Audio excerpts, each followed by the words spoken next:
aí pessoal, meu nome é Leandro e seja bem-vindo a mais esse vídeo. Dessa vez estou aqui com o Galaxy A11. Vou estar mostrando para vocês como ativar ou desativar o brilho automático nessa parede aqui. É muito simples. Você vai vir aqui em configuração. Depois você vai vir aqui em visor.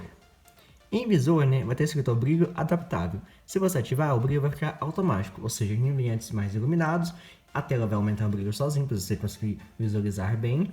E em ambientes mais escuros, a tela vai diminuir o brilho para você enxergar melhor a tela sem estar com exagero, né? E é isso. E para colocar no manual, é só desativar aqui, e aí você pode alterar aqui manualmente. Então, te ajudei? Gostou do vídeo? Deixa o gostei, compartilhe, inscreva-se e marque o sininho para não perder novos vídeos. Obrigado a cada um de vocês, todos são incríveis. Então, tchau e até a próxima.